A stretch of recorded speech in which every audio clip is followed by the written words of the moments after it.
Hey everyone, welcome back to my channel. My name is Ashley and I like to talk about books, and today I'm going to be talking about horror books that will hopefully give you nightmares.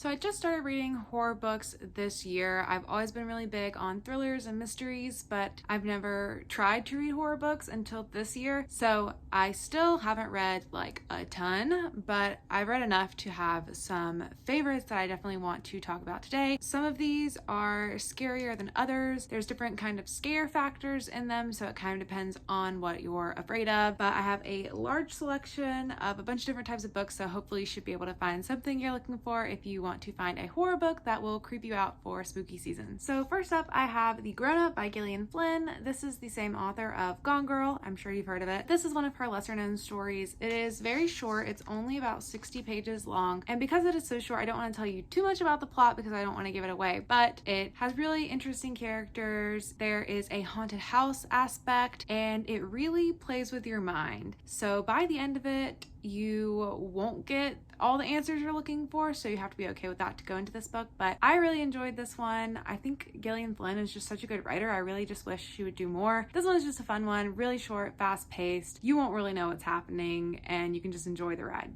Another short book that I have is Mapping the Interior by Stephen Graham Jones. So this one is just around 100 pages. This is an Own Voices Native American story. In this story, there is a 15-year-old boy whose father has just passed away recently and he's grieving the loss of his father. His mom's kind of having a rough time. He's kind of having to take care of his younger brother. Things just aren't great. And one night he sees what he thinks is his father dressed up in Blackfeet regalia in his house. And so then he tries to start exploring the house, trying to figure out if it is the ghost of his father or not, and just generally figure out what's going on in his house. All around, I thought this was just a really interesting, complex story with a lot of different threads going on that weave together so nicely in just a 100-page book. I gave this story 5 stars very, very easily. It just blew me away. It's a really interesting story about a young boy who's grieving, family, race. There's definitely horror in here. It's definitely creepy. It's sad. It's interesting. It's spooky. It is just a really good book to pick up for spooky season, so I would highly recommend this one. Next up, I have a couple newer books that just came out this year. So the first one is Mexican Gothic by Silvia Moreno Garcia. This is a classic Gothic tale. It follows a woman who gets a letter from her cousin who says that she thinks her husband is poisoning her. She has not been feeling well. She's just kind of freaking out and needs her cousin to come help her. So she goes to visit her cousin, and once she gets there, they're like, oh yeah, no, she had tuberculosis. She's fine. She was just like feeling weird. And the cousin's acting kind of okay around everyone, but the more time she spends in the house and around the family members, she realizes something is strange about the house. A lot of people say that this book is very slow paced in the first half and it really takes to the second half for people to enjoy this book, but I disagree. I thought this was great the whole entire time. I really enjoy stories with a creepy house, so the way that Silvia Moreno Garcia really built up the house to be its own character in this story was just so engrossing to me. I just really enjoyed every part of it, and this one definitely will freak you out. If you're looking for something that will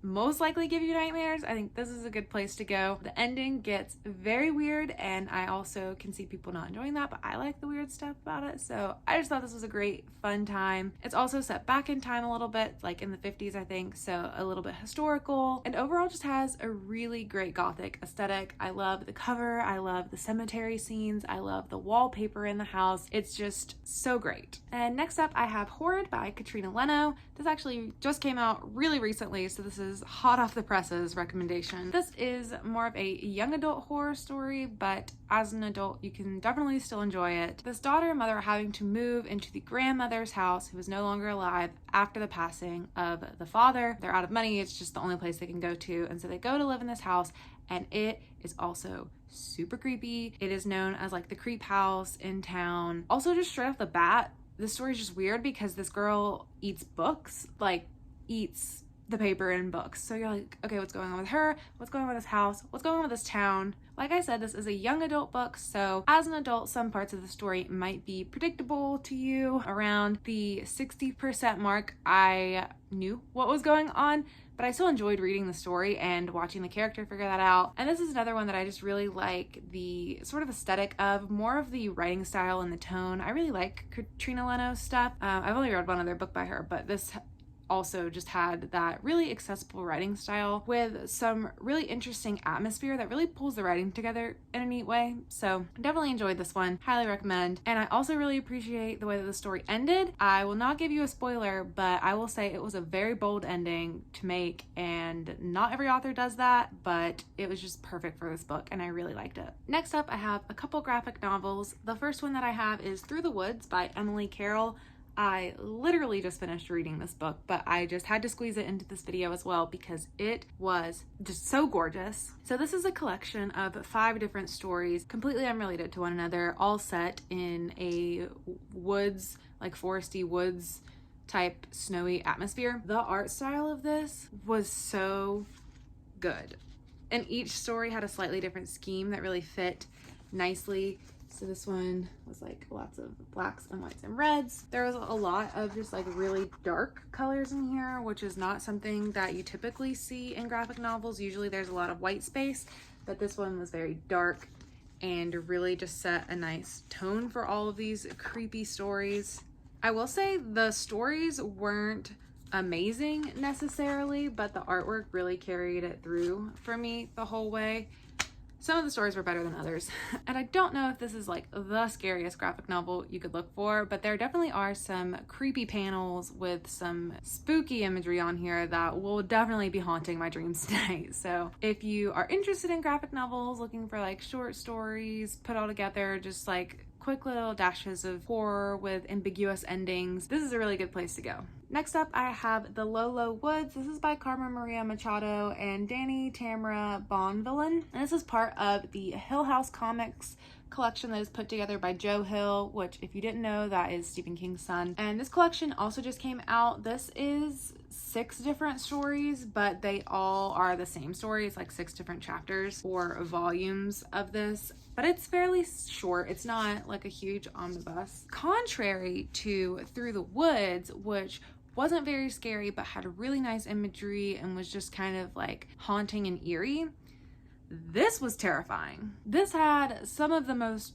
horrific imagery that I have seen in a graphic novel by far. I have not been able to stop thinking about this since I finished reading it, so I can't really recommend this enough. I really just love everything Carmen Maria Machado does, so this was not too surprising to me that I loved this as well, but it just has such good spook factor, but also such an interesting story that actually has a meaningful message in it, which is not something that is always guaranteed in horror, but I thought this was just done really, really well. I'll show you some of the imagery without giving you any spoilers so you can kind of get a sense of what this looks like.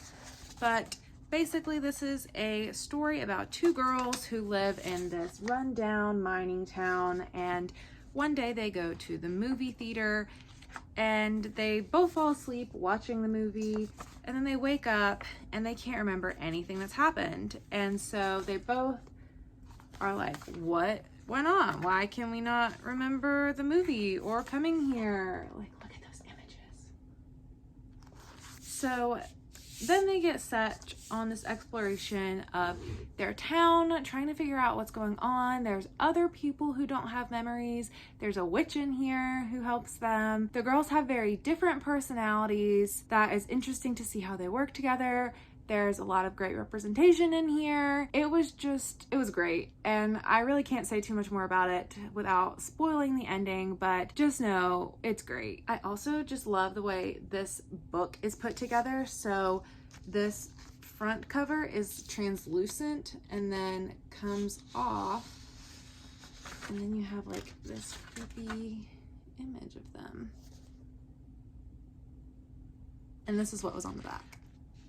Next up, I have a classic, and that is The Shining by Stephen King. I feel like I probably don't have to say too much about this one. Most people are pretty familiar with King's works, especially classics like The Shining. If you haven't read the book, you've probably at least seen the film, or you at least probably know what it's about. But if you don't, I'll just give you a quick rundown. This is a story about a family that goes to stay at this hotel during the winter season. The father is going to be the one who is looking over the hotel. He gets this job and he brings his wife and his 5-year-old son along with him to stay stay at this hotel. They're isolated for the winter seasons and they just have to take care of it. The father has a history of violence and alcoholism, so that builds this initial suspense leading in to them coming to the hotel, especially because the wife is prepared to leave him but hasn't been able to get out of the marriage yet. And as he is interviewing for the job, the guy tells him he doesn't necessarily want to hire someone bringing their family to come, because the last time he hired a family to come, the dude was an alcoholic and he ended up murdering his whole family. So putting all that together, it just creates this huge disaster waiting to happen.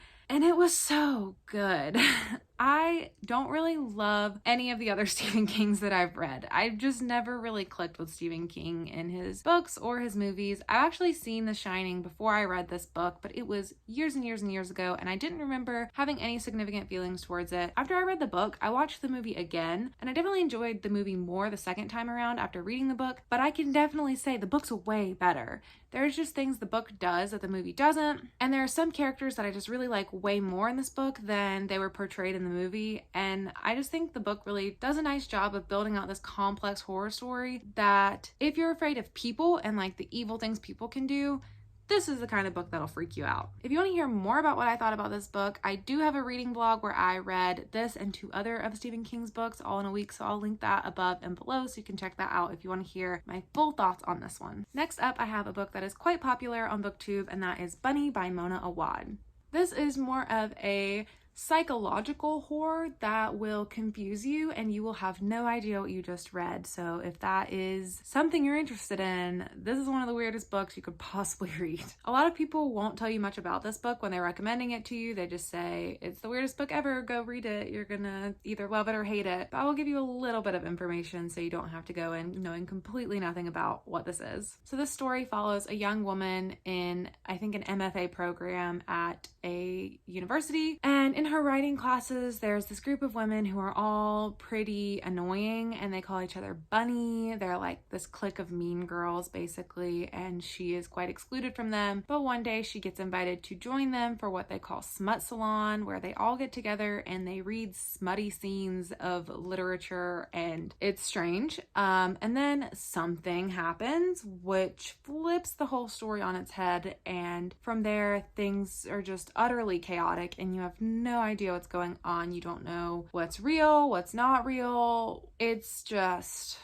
wild. You just have to succumb to this book and let it take you on a ride at that point. This isn't one that is super scary, I would say. It more just is like one of those weird horror books that you get really lost in and then you can't stop thinking about, and you have to get other people to read it so you can talk about it. But I will say some people are disturbed by animal cruelty in this book, so if that is something that you are sensitive to, then maybe this one's not the best one for you. And finally, I have one of my favorite horror books that I have read so far. I think this was just always like at the top of my list, so I saved it for the last to go out with a bang, and that is The Cabin at the End of the World by Paul Tremblay. This book terrified me. This is the book that did give me nightmares, that still gives me nightmares, that I was afraid to read, that I felt like someone was like watching me while I was reading it. It freaked me out so hard. So if you're terrified, like I said, of evil people, humanity, crazy things that happen in this world, like this will freak you out. This is a story about a family that is vacationing in a cabin, and then this group of people comes to their house and says they need to be let in, they need them to listen to them. If they don't do very specific,